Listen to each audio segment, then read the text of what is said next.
अस्सलाम वालेकुम। आज हमें करना है प्रोटोकॉल्स एंड सर्वर का दूसरा रूम। कल हमने कुछ प्रोटोकॉल्स पढ़े थे जिसमें HTTP, टेलनेट, SMTP, IMAP और POP3 थे, और आज हम उससे आगे कुछ जो मज़ीद हैं उनको अंडरस्टैंड करेंगे। उससे पहले एक CIA ट्रायड होता है जिसका समझना हमें ज़रूरी है। देयर आर थ्री थिंग्स जिसे हम कहते हैं पिलर्स ऑफ साइबर सिक्योरिटी और इन्फॉर्मेशन सिक्योरिटी, जिसमें आती हैं कॉन्फिडेंशियलिटी, इंटेग्रिटी और अवेलेबिलिटी। कॉन्फिडेंशियलिटी का मतलब ये होता है कि जो आपका डाटा है वो सिर्फ ऑथराइज्ड यूज़र जो हैं, ठीक है, जिनके लिए वो डाटा है सिर्फ वही देख सकें, उसके अलावा उन डाटा को, उस डॉक्यूमेंट्स को, कागजात को कोई और ना देख सके। This is what we call as confidentiality. Integrity में ये चीज़ होती है कि जो आपका डेटा जिस स्टेट में है वो उसी स्टेट में रहे। फॉर एग्जांपल, अगर आप एक बैंक की ट्रांजैक्शन करते हो जिसमें आप अली के अकाउंट में $200 ट्रांसफ़र करते हो, तो ऐसा नहीं हो कि आपके और किसी बैंक के मतलब आप जो बैंक को रिक्वेस्ट कर रहे हो उसके सेंटर में इस रिक्वेस्ट को मॉडिफाई कर दे और $200 की बजाय उसको $2000 कर दे, ठीक है। तो इससे क्या हुआ कि इंटेग्रिटी डेटा की मुतासिर हो गई आपके और बैंक के दरमियान, ठीक है। आपने $200 ट्रांसमिशन का कहा था बैंक को कि इस अकाउंट, अली के अकाउंट में $200 ट्रांसफ़र करने हैं, but somehow someone has change that request, तो उसे हम कहेंगे कि ये इंटेग्रिटी कॉम्प्रोमाइज़ हो गई है। अवेलेबिलिटी में क्या है कि जो सर्विस जिस टाइम पे आपको रिक्वायर्ड है वो उस टाइम पे अवेलेबल हो। फॉर एग्जांपल कि एक वेबसाइट है जो कुछ कूपन्स निकालती है या प्रमोशंस निकालती है on specific time of the day, for example on 12 o'clock। वैसे उसकी सब्सक्रिप्शन आप समझो कि जैसे $100 अ मंथ है, बट उस मोमेंट में सिर्फ 3 मिनट के लिए वो $10 अ मंथ हो जाती है, ठीक है। तो इससे क्या होगा कि मे बी अगर कोई एक बंदा है वो रिक्वेस्ट को इतनी ऑटोमेट करके उसके ऊपर सेंड करना शुरू कर दे कि ओरिजिनल वेबसाइट जो है वो डाउन हो जाए, ठीक है, और वो सारे के सारी प्रमोशंस जो है वो एक ही बंदा डिफरेंट ईमेल आईडी से क्लेम कर ले। तो अब ये चीज़ जो है ना, फेयर यूजेज के मुताबिक सबके पास अवेलेबल होनी चाहिए थी ये facility, but someone has hacked that thing और उसकी वजह से वो सर्विस सबको अवेलेबल नहीं हुई। इसकी कॉमन एग्जांपल होती है डॉस अटैक की। तो इसकी वजह से जो इशू आता है वो ये DAD की जो है ट्रायड हमें मिलती है। कॉन्फिडेंशियलिटी नहीं होगी तो डिस्क्लोजर हो जाएगा, इंटेग्रिटी जो है कॉम्प्रोमाइज़ होगी तो इसका मतलब अल्ट्रेशन पॉसिबल है डाटा के अंदर, और अवेलेबिलिटी नहीं है तो इसका मतलब कि डिस्ट्रक्शन हो गई है एक्चुअली रिसोर्स की। ओके, तो अभी हमने क्या देखना है कि फॉर इंस्टेंस नेटवर्क, अच्छा ये जो है ना एक ऐसी एग्जांपल है, मेरे ख्याल में अगर हम नीचे करेंगे ना तो हमें वहीं पे समझ आ जाएगी कि ये क्या कहा गया, बिकॉज दिस इज इंट्रोडक्शन। तो ये पूरे ट्राई रूम का इंट्रोडक्शन आपको समझाने की कोशिश कर रहे हैं, ठीक है। तो starting with the sniffing attack. Sniffing attack में क्या है, it is use to capture network packets, ठीक है। अब आपके पास अगर आप काली लिनक्स ही देखेंगे ना तो इसके अंदर स्निफिंग एंड स्पूफिंग की एक टैब है, उसके अंदर एक टूल है जिसका नाम है वायरशार्क, सही है। ये GUI बेस्ड टूल है। एक टूल है हमारे पास T-Shark जो इसी टूल का टर्मिनल वर्जन है, आप T-Shark लिखें, ठीक है। और एक और हमारे पास टूल है जिसे हम कहते हैं TCP डंप, ठीक है। ये 3 टूल्स ऐसे हैं कि जब आपके नेटवर्क कार्ड से कोई पैकेट निकलेंगे, अब यहाँ से इंटरफेस सेलेक्ट कर सकते हो कि कौन से नेटवर्क कार्ड पे मुझे ट्रैफिक को मॉनिटर करना है। जैसे ही आपकी सिस्टम से ट्रैफिक आउट होने वाली होगी, ये जो ट्रैफिक आपके सिस्टम में इन हो रही है, तो वहाँ पे आप ये नेटवर्क पैकेट जो है ना कैप्चर करने के टूल्स चला सकते हैं और देख सकते हैं कि क्या ट्रैफिक जो है ना आउट हो रही। फॉर एग्जांपल ये मैं ब्राउज़र यूज़ कर रहा हूँ ना, अगर मैं कोई नया URL खोलूँगा ना, जैसे मैं अभी आपको दिखाई देता हूँ कि अगर मेरे पास वायरशार्क इंस्टॉल्ड है तो मैं इसकी एक जो मेरे इसके पास ईथरनेट 0 लगा है, मैं उसकी ट्रैफिक कैप्चर करता हूँ, ठीक है। तो राइट नाउ अभी कुछ भी नहीं हो रहा, सही है। तो कोई ट्रैफिक सिस्टम में इन नहीं हो रही, आउट नहीं हो रही। बट अगर हम देखें तो अगर मैं कहूँ कि ये मैं बेस 64 को क्लिक करता हूँ, ठीक है, ये वेबसाइट ओपन करने की कोशिश करता हूँ, ठीक है, तो ये आप देखें ये कितने HTTP के पैकेट्स जो है ना ट्रांसमिट हुए। तो आपको पता है कि जी ये जो ट्रैफिक है ये HTTP की ट्रैफिक है, सही है। तो अगर आप यहाँ पे फ़िल्टर लगाएंगे HTTP तो आपके पास HTTP की जो ट्रैफिक है सिर्फ वही नज़र आएगी, बाकी नज़र नहीं आएगी, ठीक है। इससे हम ये ट्रैफिक को कैप्चर कर सकते हैं। अब राइट नाउ हमने कौन से इंटरफेस को कैप्चर कर रहे हैं, ETH0 को। बट अगर आप अब देखिए इंटरफेस क्या होता है कि जो आपका सिस्टम है ना उसके अंदर नेटवर्क कार्ड लगा हुआ है, ठीक है, एक तो फिजिकल है, फिर उसके अलावा कुछ लॉजिकल इंटरफेसेस भी एग्जिस्ट कर रहे होते हैं, सही है। तो ये देखें एक ETH0 है इस टाइम और एक लूप बैक है, तो मैं ETH0 के ऊपर लिसन कर रहा हूँ, तो ये उसकी ट्रैफिक है मेरे पास। अब क्योंकि ये वर्चुअल मशीन है, ठीक है, वर्चुअल मशीन में से पहले ये जो ट्रैफिक है ये इससे आउट होके जाएगी जो आपका होस्ट सिस्टम है, और उसके बाद इंटरनेट पे ट्रैफिक ट्रांसमिट होगी। ये नेट एक प्रोटोकॉल होता है, नेटवर्क एड्रेस ट्रांसलेशन, उसकी मदद से जो है ना इसके ऊपर भी इंटरनेट चल रहा होता है। तो आप देख सकते हैं कि ये हाइपरटेक्स्ट ट्रांसफर प्रोटोकॉल है जिसकी मदद से मैंने जो ब्राउज़र में रिक्वेस्ट थी वो मुझे यहाँ पर उसकी पैकेट्स नज़र आ रहे हैं। तो होता क्या है जी, मसला क्या है। अब मैंने आपको TCP डंप का बताया, वायरशार्क को T-Shark का बताया। वायरशार्क तो चला के भी दिखा दिया कि कैसे जब आप मैंने यहाँ से कुछ वेबसाइट को ओपन किया तो उसके पैकेट सारे मुझे वायरशार्क में नज़र आने लगे। In the same way T-Shark में भी ऐसा ही होता है, इसका सिर्फ CLI अल्टरनेटिव है। और टीसीपी डंप एक और आप समझ लें कि ऑथर की तरफ से लिखा गया टूल है कि ये भी क्या पैकेट्स को कैप्चर करके दिखाता है हमें। इसमें भी हमने कमांड को कैसे लगाना है, कमांड आपने लिखनी है, सूडो करना है, उसके बाद टीसीपी डंप लिखना है। फिर आपने ये बताना है कि जैसे मैंने यहाँ पे कहा कि मैं पोर्ट नंबर 110 को मॉनिटर करना चाहता हूँ और -a जो है उसका मतलब है कि जो पैकेट्स कैप्चर करने हैं वो मुझे आस्की फॉर्मेट में दिखाने हैं। सही है। तो इसने क्या किया कि अब ये एक पोर्ट को मॉनिटरिंग इसने स्टार्ट कर दी। ठीक है। उस पोर्ट के ऊपर कोई भी कम्युनिकेशन होगी तो उसके पैकेट्स के जो डंप हैं वो हमें टर्मिनल में नज़र आने लग जाएंगे। ठीक है। तो आपने पोर्ट कर लिख के तो बाद में पोर्ट का नंबर बताना है। फॉर एग्जांपल जैसे यहाँ पे इन्होंने POP3 की जो ट्रैफिक है जो पोर्ट 110 पे ट्रैवल होती है उसके पैकेट्स को डंप किया है कि अगर कोई POP3 के ज़रिए कम्युनिकेशन करने लगे नेटवर्क में तो उसकी ट्रैफिक यहाँ पे हमें टर्मिनल में नज़र आ जाए।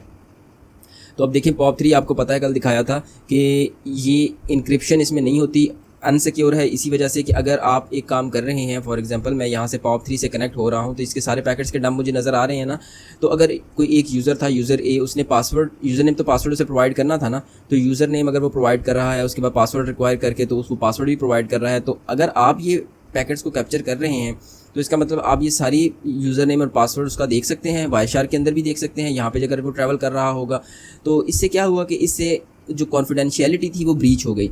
ठीक है। फ्रैंक जो यूज़र है वो यही समझ रहा है कि सिर्फ मुझे ही इसकी एक्सेस मिला करेगी जब मैं यूज़र नेम और पासवर्ड प्रोवाइड करूँगा, because the protocol was insecure. तो उस प्रोटोकॉल की मदद से जब कम्युनिकेशन हुई तो अगर आप सेंटर में वायर शार्क यूज़ कर लें या टीसीपी डंप या फिर टी शार्क इस्तेमाल करेंगे तो आप इसके पासवर्ड्स को डंप कर सकते हैं और इन दिस वे जो कॉन्फिडेंशियलिटी है आपकी वो ब्रीच कर जाएगी।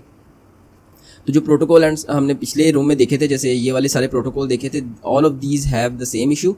ठीक है। ये सारे भी इंक्रिप्शन को फॉलो नहीं करते, तो इसकी वजह से इसमें एक ट्रांसपोर्ट लेयर सिक्योरिटी TLS जिसको कहा जाता है इन सारों में ऐड की गई और इन प्रोटोकॉल्स को सिक्योर बनाया गया। ठीक है। तो अभी फ़िलहाल ये क्लियर टेक्स्ट की कम्युनिकेशन करते हैं। इसी तरह टेलनेट में हमने देखा था, हमने सारों को टेलनेट से कनेक्ट करने की कोशिश की थी कल। तो टेलनेट को भी इसी तरीके से SSH से रिप्लेस किया गया, जो कि जिसको कहते हैं सिक्योर अल्टरनेटिव सिक्योर शेल। ठीक है। तो अगर आपको वायरशार के बारे में ज़्यादा जानना है तो आप वायरशार 101 का रूम करें, उसमें वायरशार की डिटेल्स आपको काफ़ी सारी मिल जाएंगी केस स्टडी समेत।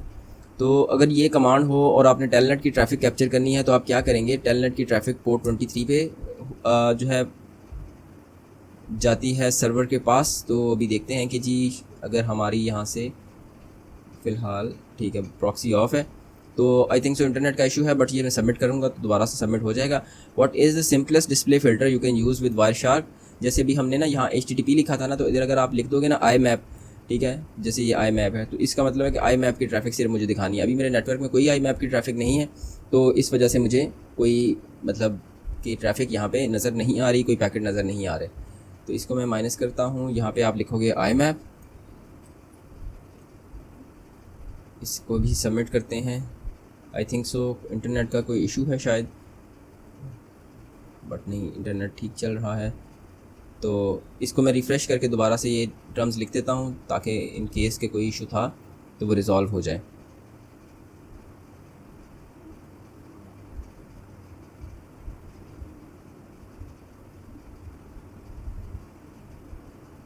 तो पोर्ट था 23 और ये फ़िल्टर है जी IMAP का। आई डोंट नो कि क्यों इशू आया था, बट हमने रिफ़्रेश किया तो ये इशू हमने रिज़ॉल्व कर लिया। अब man in the middle attack की एग्जांपल मैं आपको वैसे भी दे चुका हूँ। फॉर एग्जांपल आप यहाँ भी आपका कंप्यूटर है, ये बैंक वालों का सर्वर है, ठीक है, बैंक ने आपको ऑनलाइन बैंकिंग की फैसिलिटी आजकल हर बैंक दे रहा है, ठीक है। तो अगर आप इनसिक्योर प्रोटोकॉल यूज़ करोगे, ठीक है, और आप बैंक को रिक्वेस्ट कर रहे हो कि $20 मिलियन जो है ना, और $20 जो है वो यूज़र M को ट्रांसफ़र करने हैं मुझे, ठीक है। आप एक्सपेक्ट कर रहे हो कि ये मेरी डायरेक्टली रिक्वेस्ट सर्वर के पास जाएगी, बट अगेन अगर कोई वायर शार्क ऑन करके बैठा है और अगर आपकी वो रिक्वेस्ट को मॉडिफाई कर देता है, अभी जो हमने केस देखा ना, उसमें सिर्फ वो पासवर्ड को रीड कर रहा है, मतलब कॉन्फिडेंशियलिटी ब्रीच हो रही है, आपकी डाटा अनऑथराइज्ड यूज़र देख रहे हैं। बट इन दिस केस कि अगर $20 को वो चेंज कर दे $2000 में और फिर रिक्वेस्ट भेजे, तो सर्वर अब ये समझ रहा है कि रिक्वेस्ट एक ही तरफ से आई है। तो इससे क्या हुआ कि इंटेग्रिटी जो है ना इस डाटा की वो कॉम्प्रोमाइज़ हो गई और अब $20 की जगह $2000 जो है सर्वर को ट्रांसफ़र होगा। अब सर्वर जब ओके का रिस्पांस भेजेगा तो वो ई के थ्रू होकर इसके पास जाएगा और ये इसको ओके का रिस्पांस भेज देगा। तो ये एक जो है ना क्लासिकल एग्जांपल है man in the middle attack की। इसके लिए हमारे पास जो टूल्स इस्तेमाल होते हैं वो है ईथरकैप और बैटरकैप।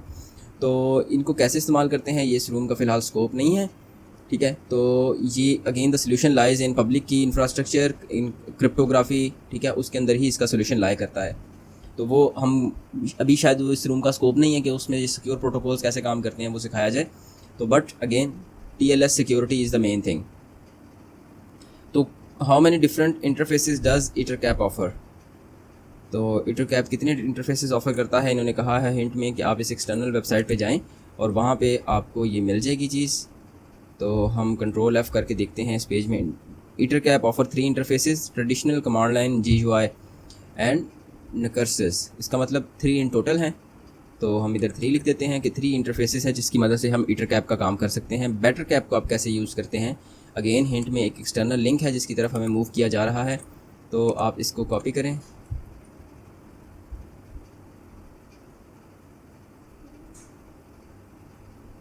तो इस external Bettercap can be used in 3 different ways. Again answer is 3।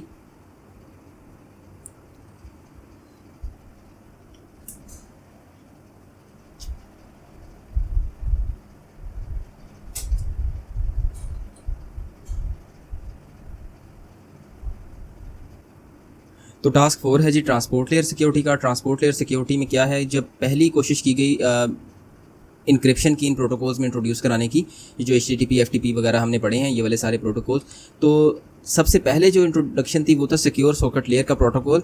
कि अगर आप ISO या OSI मॉडल की जो ये 7 लेयर्स होती हैं इनसे वाकिफ़ हैं तो ये आपको बेहतर बात समझ आएगी। इन केस कि अगर आपको OSI मॉडल के बारे में इतना आइडिया नहीं है तो आप लिखो मास्टर स्पार्क OSI एनिमेशन, तो ये एक एनिमेशन वाली वीडियो आपके सामने आ जाएगी।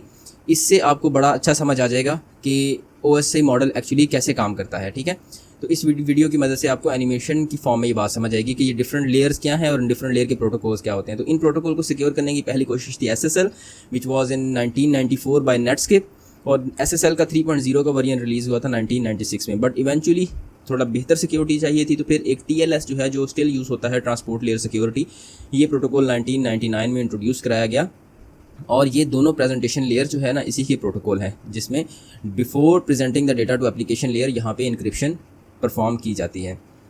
तो इसकी मदद से जो ये इंटेग्रिटी थी और जो कॉन्फिडेंशियलिटी के इशू आ रहे थे वो काफ़ी हद तक रिजॉल्व हो गए। ठीक है, डिफरेंट प्रोटोकॉल्स ने इसको डिफरेंट तरीके से अपने अंदर एम्बेड किया। फॉर एग्जांपल HTTP जो है या FTP है, सब के एंड के ऊपर S लगा दिया पहले, तो इनका नाम चेंज किया गया। ठीक है, दीज आर द मॉडिफाइड और encrypted form of the HTTP, और ये डिफरेंट पोर्ट्स के ऊपर रन होते हैं। ठीक है, नॉन स्टैंडर्ड जो स्टैंडर्ड पोर्ट्स हैं ये वाली हैं, ठीक है, जिन पे ये प्रोटोकॉल्स रन होते हैं, कल हमने देखा भी था। और जो अब सिक्योर्ड प्रोटोकॉल विद TLS हैं वो इस तरह चलते हैं। ठीक है, आपने अक्सर देखा होगा कि SSL/TLS लिखा जाता है। मोस्टली सिक्योरिटी जो है वो TLS की होती है, बट फॉर अंडरस्टैंडिंग इस चीज़ को एलिमिनेट नहीं किया गया कि इसको इकट्ठा ही लिखा जाता है, ताकि ये जो एम्बिग्विटी है ना, ये कुछ लिटरेचर में शायद SSL रेफर किया गया हो तो उसमें वो एम्बिग्विटी रिजॉल्व हो सके। तो HTTP एक, जब आप वेब ब्राउज़र में पेज खोलते हो HTTPS, ये अब आपको नज़र भी आ रहा है, तो क्या ऐसा चेंज होता है जो HTTP में चेंज, जो HTTP के अलावा है? पहले तो ऐसे होता था ना, अब ये क्योंकि ये आप रिलायबल कनेक्शन के लिए TCP इस्तेमाल करते हैं, तो आप सबसे पहले क्या करते थे, TCP का 3 वे हैंडशेक इस्टेब्लिश करते थे सर्वर के साथ। ठीक है, उसके बाद आप HTTP रिक्वेस्ट जो हैं, गेट के, पोस्ट के या पुट के, डिलीट के मेथड हैं, उनके ज़रिए से आप HTMLs सर्व भी करते थे और HTMLs को के लिए डिफरेंट किस्म की रिक्वेस्ट भी करते थे। ठीक है, तो दीज वर द 2 स्टेप। पर अब एक और स्टेप भी इंट्रोड्यूस करा दिया गया HTTP के अंदर, वो था कि जब आप TCP का कनेक्शन इस्टेब्लिश कर लो ना कि सर्वर की पोर्ट लिसनिंग स्टेट में है, वहाँ पे वेब सर्वर चल रहा है, ये श्योरिटी हो गई। द नेक्स्ट स्टेप इज़ कि चलो अब आप पहले उसके साथ इंक्रिप्शन जो है ना वो इस्टेब्लिश करें। ठीक है, पहले कंफर्म करें कि जो सर्वर है, जिस सर्वर ने आपको रिस्पांस किया, क्या वाकई ही वो फॉर एग्जांपल फेसबुक का सर्वर है या कोई और बंदा था सेंटर में, man in the middle attack करके उसने आपकी रिक्वेस्ट को सेंटर में पढ़ के मॉडिफाई कर दिया। तो डिजिटल सर्टिफिकेट एक ऐसा कंसेप्ट है जिसकी मदद से ये काम होता है, वो भी इस रूम का पार्ट नहीं है। ठीक है, ये वाले सारे कॉन्सेप्ट्स हैं ना, ये नेटवर्क सिक्योरिटी के एक अलग से कॉन्सेप्ट है, उसके अंदर ये चीज़ें पढ़ी जाती हैं। तो आपने अब क्या करना है, पहले तो सर्वर की आइडेंटिफिकेशन चेक करनी है कि ये क्या ये वाकई ही वो सर्वर है। ठीक है, सर्वर आपको अपना सर्टिफिकेट जो है ना वो प्रेजेंट कर रहा होता है। ठीक है, अगर आप कनेक्शन सिक्योर देखें, वेरीफाइड बाय लेट्स एनक्रिप्ट, ठीक है, तो डिफरेंट साइनिंग अथॉरिटीज़ होती हैं, उससे जो है ना सर्टिफिकेट्स, ये अब इसका सर्टिफिकेट है। ठीक है, तो अगर मैं इसको करूँ व्यू सर्टिफिकेट, तो ये मुझे इसका कंप्लीट सर्टिफिकेट दिखा देगा इन्फॉर्मेशन की जी वाकई ही अगर मेरे पास ये ट्राई हैकमी की वेबसाइट खुली है तो ये ओरिजिनल जो वेब सर्वर है वहीं से इस मेरी रिक्वेस्ट आ रही है। ये जो SSL या TLS का हैंडशेक है, ये उसका सारा जो है ना मतलब क्या है, फ्लो है कि सबसे पहले क्लाइंट जो है ना हेलो का मैसेज भेजता है। जब कनेक्शन इस्टेब्लिश हो जाए तो क्लाइंट हेलो का मैसेज भेजता है सर्वर को कि दीज आर माई, मतलब क्रेडेंशियल्स नहीं भेजता, वो बता देता है कि मेरी कैपेबिलिटीज़ ये हैं, ये वाले एल्गोरिदम मैं सपोर्ट कर सकता हूँ। क्लाइंट हेलो का मैसेज सेंड करता है, ठीक है। उसके बाद सर्वर को पता है कि उसने क्या करना है, सर्वर ने अपना सर्वर हेलो का मैसेज करना है। इसके बाद वो आपने जो कुछ सपोर्टेड एल्गोरिदम्स बताए हैं उसकी बेस पे वो कुछ डिसाइड करके ना कुछ कनेक्शंस के पैरामीटर डिसाइड करके आपको बताएगा कि ठीक है हम ऐसे इंक्रिप्शन कर लेते हैं, सही है। फिर सर्वर क्या करता है, वो अपना सर्टिफिकेट आपको प्रेजेंट करता है कि आपको कहता है कि ये वाकई ही मैं फॉर एग्जांपल फेसबुक हूँ या वाकई ही मैं ट्राई हैक में हूँ, वो आपको एक सर्टिफिकेट देता है, ठीक है, ताकि वो डिजिटली अपने आप को आइडेंटिफाई करा सके आपकी नज़र में। अब आप कैसे आइडेंटिफाई कराओगे, आपने जो है ना ये किसी थर्ड पार्टी जो है, फॉर एग्जांपल जैसे इसमें था लेट्स एनक्रिप्ट था, उससे इन्होंने वेरीफाई कराना हमने करवाना है, वेरी साइन है और इस तरह की साइनिंग अथॉरिटीज़ हैं। आप उसको सर्टिफिकेट दिखाते हो, आप कहते हो कि ये मुझे किसी ने दिया है कि वाकई मैं फेसबुक का सर्वर हूँ। आप क्या इस चीज़ को इंडोर्स करते हैं कि ये सर्टिफिकेट आपने सिर्फ फेसबुक को इशू किया है और किसी को इशू नहीं किया। तो ये एक्चुअली जो है ना उस सर्टिफिकेट की मदद से हम ऑथेंटिक जो इसकी वैलिडिटी नहीं सॉरी, जो सर्वर क्लेम कर रहा है कि मैं वाकई फेसबुक का सर्वर हूँ, आप उसको आइडेंटिफाई करते हैं, ठीक है। उसके बाद ये जो है ना अपने इन्होंने अब की एक्सचेंज करनी होती है कि जिससे डाटा को इनक्रिप्ट करेंगे, डाटा जब ट्रांसमिशन करेंगे, ठीक है, तो की सर्वर का की एक्सचेंज का एल्गोरिदम चलता है, ठीक है। और उसके बाद अपना सर्वर जो है वो अपना हेलो का डन मैसेज कर देता है, ठीक है। फिर उसके बाद क्या है, क्लाइंट अपनी की एक्सचेंज करता है, सर्टिफिकेट को वेरीफाई करता है और ये चीज़ फिनिश हो जाती है, ठीक है। तो फिर इन दी एंड जो है ना जो इन्होंने अपने की एक्सचेंज करके अपने एल्गोरिदम वगैरह जो कुछ भी डिसाइड किया है, तो फिर ये चेंज साइफर स्पेक का मेथड कॉल करता है सर्वर, और इसका मतलब होता है कि जो हमने न्यूली डिसाइडेड हमारी चीज़ें हैं हम उसके ऊपर शिफ्ट करके अब फर्दर ऑन कम्युनिकेशन करेंगे। अगर आपको ये फ़िलहाल ये सोफिस्टिकेटेड सी चीज़ें लग रही हैं, मुश्किल चीज़ें लग रही हैं, तो यहाँ भी यही लिखा गया है कि आपको सिर्फ जो है ना इसका बस थोड़ा सा इंट्रोडक्शन रिक्वायर्ड था, अदरवाइज़ इन डिटेल ये अभी आपको इतनी जल्दी से शायद इसकी उतनी अंडरस्टैंडिंग डेवलप ना भी हो सके, ठीक है। ये देखें जैसे ये इन्होंने एक बात की कि आप ट्राई हैकमी का देखोगे तो ये एक ट्राई हैकमी का सर्वर इसी तरीके का है, मैंने आपको यहाँ से भी खोल के दिखा दिया, ये सारे इसके फिंगरप्रिंट्स वगैरह बाकी सारी चीज़ें जो भी इसको इशूड हैं वो इसने हमें प्रेजेंट की हैं। तो देन आपको देखते हो कि यहाँ पे जो है ना आपको ग्रीन लॉक का आइकन मिल जाता है अक्सर जगह, अगर आपने ये वाली लाइट थीम लगाई हुई है, मेरी तो थीम ही दूसरी है, ठीक है। तो हम इसमें देख सकते हैं सर्टिफिकेट में कि ये सर्टिफिकेट किसको इशू किया गया है, किसने इशू किया है और ये कब तक ये वैलिड है, ठीक है। उसके बाद जो है फेसबुक या जो भी वेबसाइट है वो दोबारा से अपने आप को सर्टिफिकेशन अथॉरिटी से सर्टिफिकेट लेगी। ओके, तो DNS can also be secured using TLS।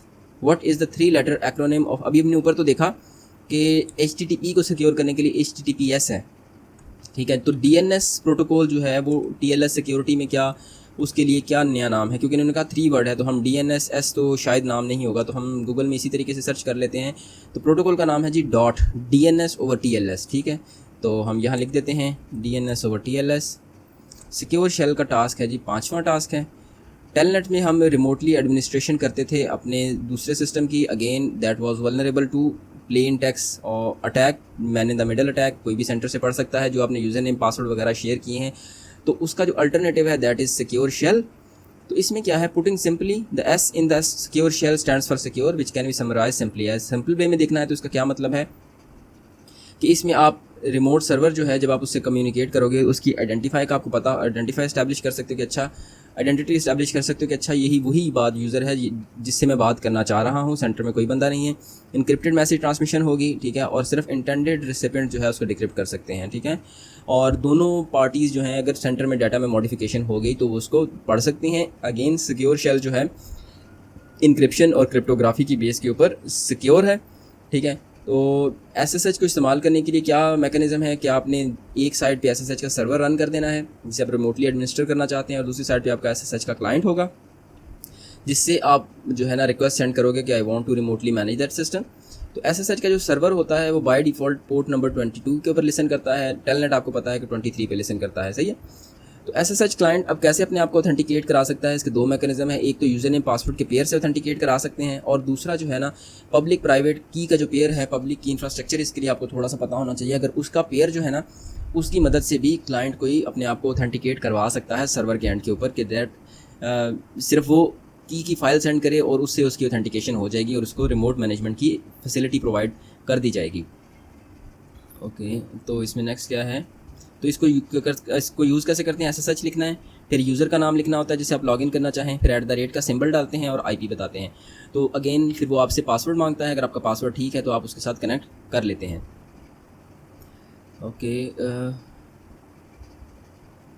अगर आप ये काम फर्स्ट टाइम कर रहे हैं, फर्स्ट टाइम किसी सिस्टम के साथ कनेक्ट कर रहे हैं, We will need to confirm the fingerprint of SSH server's public key to avoid man-in-the-middle attack. As explained earlier, MITM attack take place when a malicious party E situates itself between A and B, communicates with A pretending to be B and communicates with B pretending to be A. Okay, तो आपको पता है कि जी public और asymmetric cryptography में क्या होता है कि एक की जो इंक्रिप्शन के लिए इस्तेमाल हो रही है, डिक्रिप्शन उससे नहीं होती, डिक्रिप्शन के लिए दूसरी की इस्तेमाल की जाती है। तो पब्लिक की नॉर्मली SSH सर्वर जो है उसकी ओपन होती है, वो आपको पब्लिक की प्रेजेंट करेगा। तो आपने जो भी डाटा सेंड करना है उसकी पब्लिक की से इनक्रिप्ट करके सेंड करना है। देन इट इज़ सपोज कि ओनली सर्वर जो है ना वही इसको रीड कर पाएगा और कोई रीड नहीं कर सकता। ठीक है, तो ये चीज़ आपको मैनुअली चेक करनी पड़ेगी, क्योंकि इसमें कोई थर्ड पार्टी नहीं है जो आपको ये चेक करके देगी कि क्या वाकई ही जो पब्लिक की आई है वो इसकी तरफ से आई है या सेंटर में किसी ने वो पब्लिक की आपको प्रेजेंट कर दी है। तो इसके लिए काम ये भी किया जा सकता है कि एक मैकेनिज्म है, we can use secure shell to transfer files using secure copy based on SSH protocol.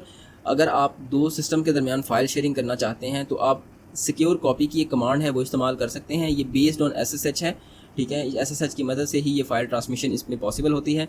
तो इससे भी आपको ये होगा कि जो फाइल आपने सेंड की है वो वाकई ही इनक्रिप्टेड सेंड हुई है और सेंटर में man in the middle attack नहीं हुआ और कोई भी सेंटर में आपकी कम्युनिकेशन को रीड नहीं कर सकता। तो इसमें अब क्या है, आपने सिक्योर कॉपी किया, उसके बाद आपने यूज़र नेम और IP बताई कि मुझे इस तरह कनेक्ट करना है और उसकी डायरेक्टरी बताई कि वहाँ पे ये फ़ाइल पड़ी है, वो मुझे अपनी होम डायरेक्टरी में कॉपी करनी है। और इसी तरीके से अगर कोई एक और एग्जांपल देखें वो ये है कि अगर हम सिक्योर कॉपी करके फ़ाइल का नाम बताएं पहले, तो इसका मतलब है कि हमें ये वाली लोकल फ़ाइल जो है ये हमें रिमोट सिस्टम की इस डायरेक्टरी के अंदर पेस्ट करनी है। As a closing note, FTP could be secured by this using FTPS which uses port 990।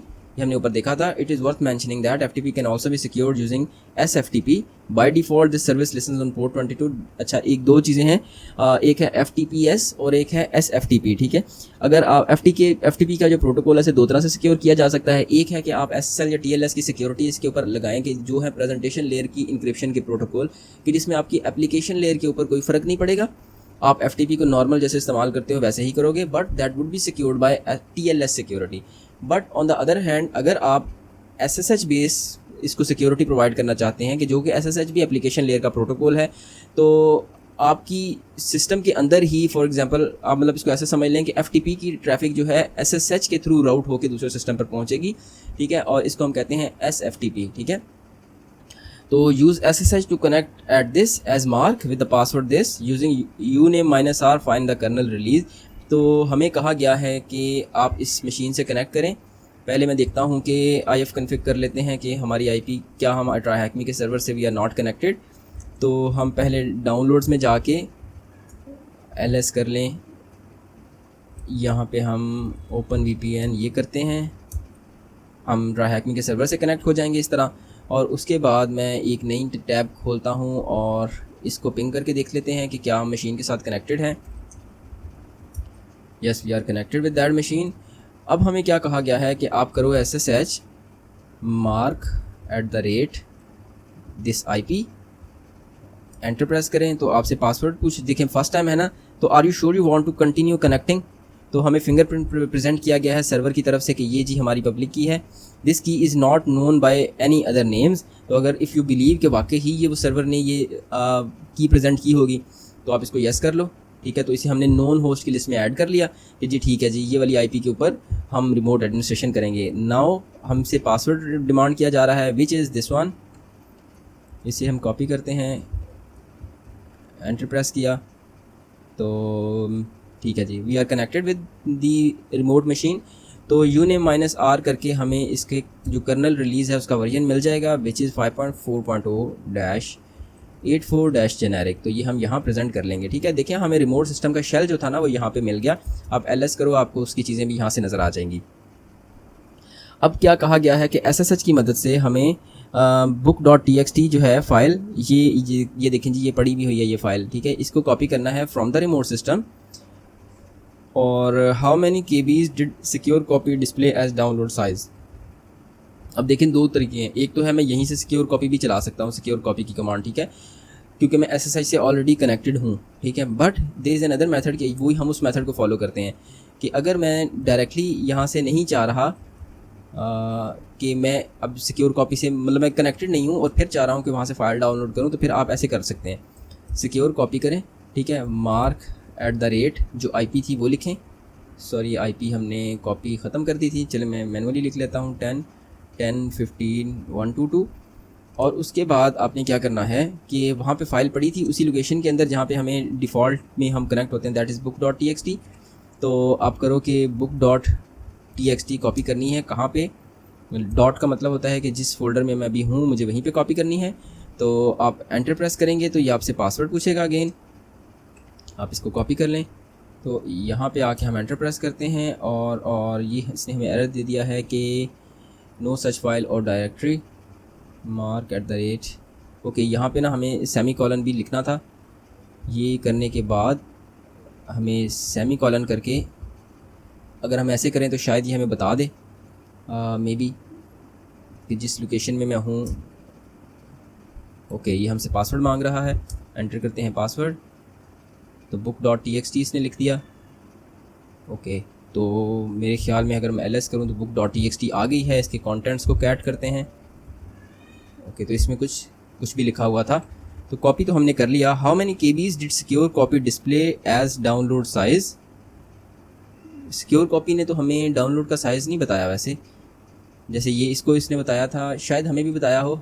Okay, हमें बताया होगा डेफिनेटली, क्योंकि मेरे पास टर्मिनल थोड़ा इस तरह खुला हुआ था कि मुझे।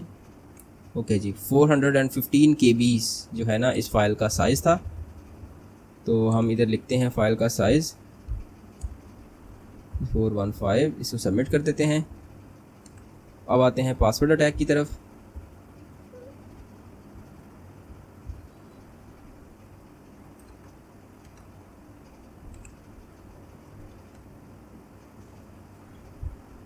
हमने जितने भी प्रोटोकॉल्स देखे उसमें हमें अपनी ऑथेंटिसिटी या आइडेंटिटी जो हम क्लेम कर रहे हैं कि जैसे मैं यूज़र, मेरा नाम फ्रैंक है, तो वो हमसे डिमांड कर रहा था कि अच्छा पासवर्ड बताओ ताकि हम वाकई ही कंफर्म कर सकें that you are actually the user Frank.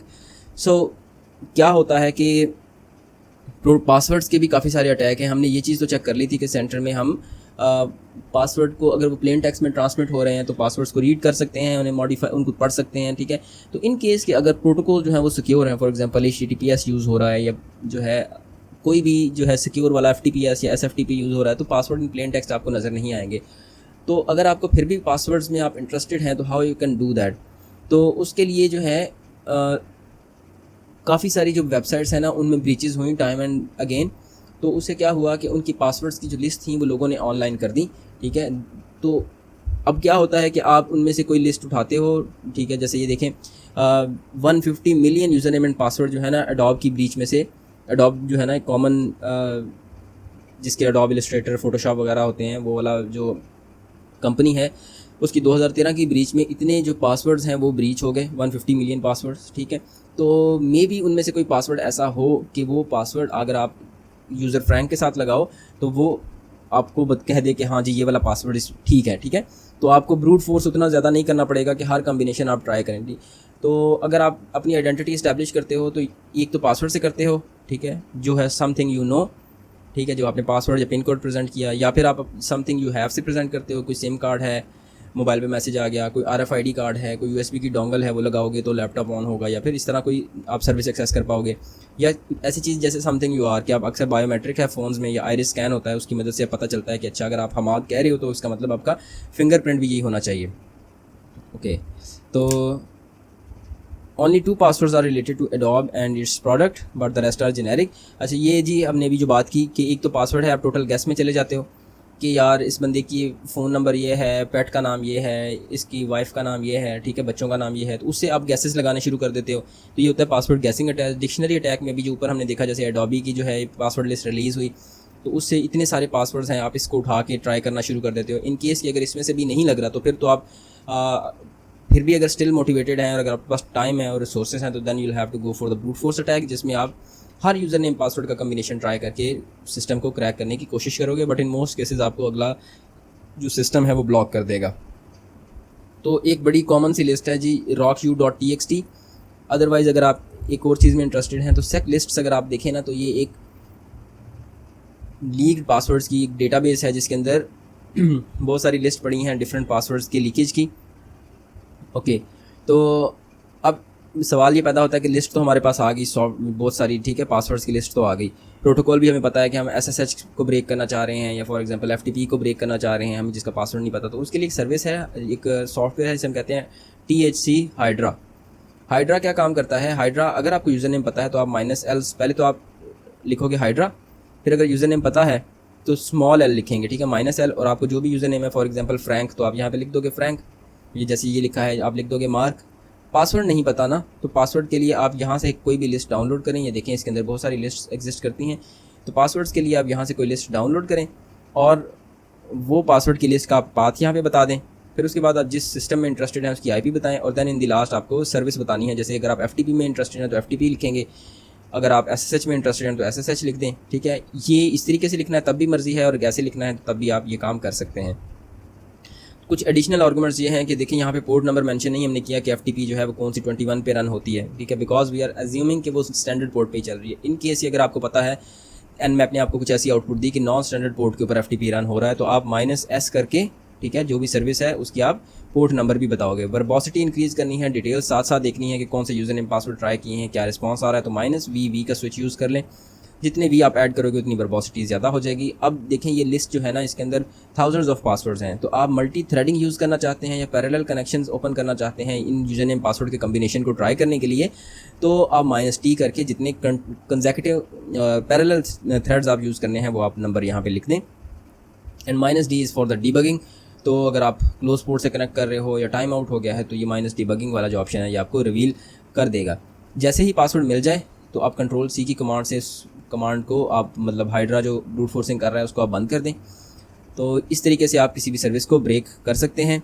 अब इन्होंने कहा है कि एक IMAP का अकाउंट है इस IP के ऊपर चल रहा है, सही है, तो उसको हमें ब्रेक करना है। यूज़र नेम हमें पता है और मेरे ख्याल में होपफुली ये RockU की लिस्ट से ही करेगा। ये चीज़ मैं आपको समझाता हूँ, तब तक मैं ये यहाँ पे लगा दूँ ताकि Ctrl+L से हम इसको क्लियर कर देंगे। आप लिखो हाइड्रा, -L हम स्मॉल इसलिए लिखा क्योंकि हमें ये यूज़र नेम पता है। अब फिर -P पासवर्ड नहीं पता, तो पासवर्ड नहीं पता ना, तो हम क्या करते हैं, हम इसको एक लिस्ट पास कर देते हैं शेयर, और आई थिंक सो मेरे पास वर्ड लिस्ट्स और RockU पर, हाँ जी मेरे पास RockU.txt पहले मैंने डाउनलोड किया है। आप भी सेक लिस्ट डाउनलोड कर सकते हैं अगर आपको चाहिए तो। उसके बाद आपने IP बतानी है, जैसे 10 10 15 1 2 2, और इन दी एंड आप IMAP लिख दो। फिर -T करके मैं इसकी मल्टी थ्रेडिंग की फंक्शनैलिटी भी यूज़ कर लेता हूँ और मैं इसके थ्रेड रख देता हूँ 100 कर देता हूँ, ठीक है। आई डोंट नो कि मेरे पास इतने रिसोर्सेज होंगे, बट लेट्स डू दिस। तो 1N64 के अंदर ये आप ऑप्शन रख सकते हैं। तो चलें, ये भी हमें पता चल गया, ये हमने इसको चला दिया। अब अगर इसको IMAP की सर्विस को ये ब्रेक करने की कोशिश करेगा, अगर पासवर्ड मिल गया तो ये हमें यहाँ पे दिखा देगा। तो हम तब तक ये देखते हैं कि अच्छा इस ब्रूट फोर्सिंग को कैटर करने के लिए या काउंटर करने के लिए आप पासवर्ड की पॉलिसी लगाएं, ठीक है, ताकि आपका पासवर्ड इन लिस्ट्स में ना मिले। आप मिनिमम पासवर्ड की कॉम्प्लेक्सिटी रखें, ठीक है। इसके अलावा अगर इतने certain number of failed attempt है तो अकाउंट को लॉकआउट कर दें, और उसके बाद आप ये करें कि यूज़र जो है मतलब 1 सेकंड के अंदर कितनी ऑथेंटिकेशन की रिक्वेस्ट भेज सकता है आपको, वो आप इसमें फंक्शनैलिटी डाल सकते हैं। एज ए डेवलपर ये सारी चीज़ें आपको बता रहा हूँ। कैप्चा को इंट्रोड्यूस कराएं, ठीक है। देखें यहाँ पे हर ऑथेंटिकेशन के लिए कोई कैप्चा रिक्वायर्ड नहीं है, ठीक है। आप कैप्चा को इंट्रोड्यूस कराएं ताकि फॉर एवरी टाइम, ये कुछ टाइम, अब कैप्चा ब्रेकिंग के टूल्स भी हैं but it would take some time to break captcha for each authentication request, ठीक है। तो ये काफ़ी अच्छा खासा डिले हो जाएगा। इसके अलावा CSRF के टोकन इंट्रोड्यूस कराएं, वो यहाँ पे नहीं लिखा बट वो आप देखिएगा कि वो भी एक बड़ी अच्छी चीज़ है।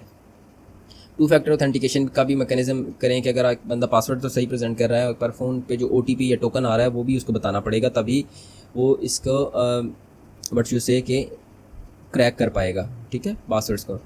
फिर जियो लोकेशन की बेस पे भी आप ब्लॉकेज कर सकते हैं कि अगर एक बंदा पाकिस्तान के रीजन में रहता है तो अगर उसकी US के रीजन से उसके अकाउंट पे ट्राई हो रहा है तो उसको भी आप ब्लॉक कर दें। तो these are all the things. अब हमें इन दी लास्ट सिर्फ ये है कि अगर कोई पासवर्ड हमें मिलता है 189 ट्राइज पर मिनट करनी है इसे, तब ये जाके पासवर्ड निकालेगा।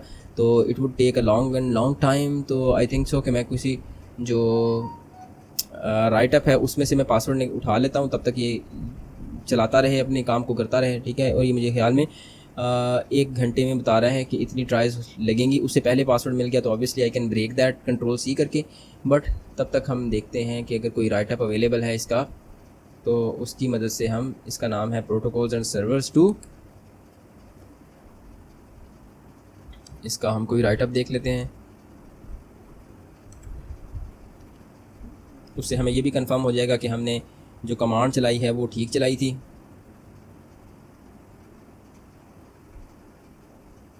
ये मैंने कुछ और ही खोल लिया है, साथ साथ हम इधर भी देख लेते हैं कि हमें पासवर्ड मिला है या नहीं। हमने एक गलती इसमें ये की है कि हमने वर्बोसिटी ऑन नहीं की कि अगर सेंटर में किसी जगह पे इसको पासवर्ड मिल भी गया तो ये हमें बताएगा कैसे। -BV इस तरीके से था ये, तो वर्बोसिटी भी ऑन कर देते हैं ताकि जो यूज़र ने पासवर्ड के पेज ट्राई हो रहे हैं वो मुझे साथ साथ नज़र भी आ जाए। तो टिल देन अब देखें, मैंने वो सेशन क्लोज़ करके इसको ऑन किया ना, तो ये hydra.restore की फ़ाइल में जो करंट सेशन होता है वो स्टोर कर लेता है और वहाँ से हमें दिखा रहा होता है। तो अब ये काफ़ी सारे यूज़र नेम पासवर्ड ट्राई करना शुरू कर दी हैं इसने। तो ये इसका रूम नहीं है, तो ये भी किसी ने बनाया हुआ है वॉक थ्रू, जैसे मैं बना रहा हूँ अभी, ठीक है। तो I think let's take the help from this.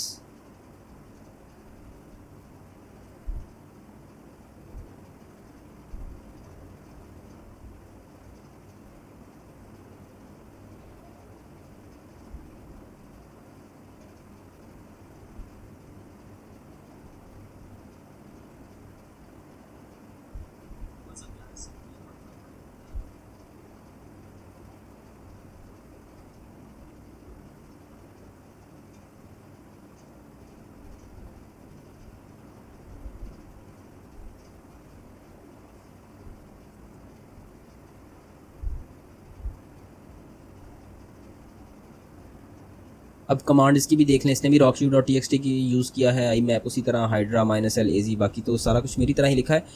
तो लेट्स सी कि कितनी देर में इसके पास रिज़ल्ट आता है, ठीक है। तो इसका पासवर्ड है जी बटरफ्लाई।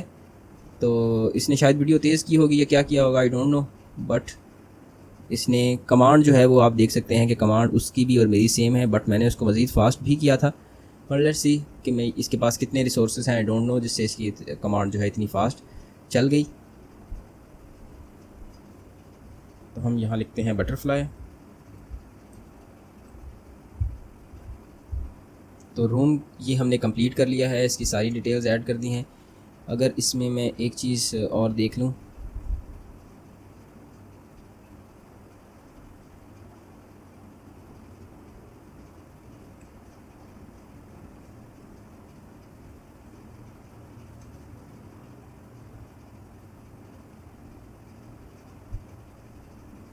तो ये भी चल रहा है जी, आई डोंट नो कि कितनी देर में जाके ये रिज़ल्ट निकालेगा।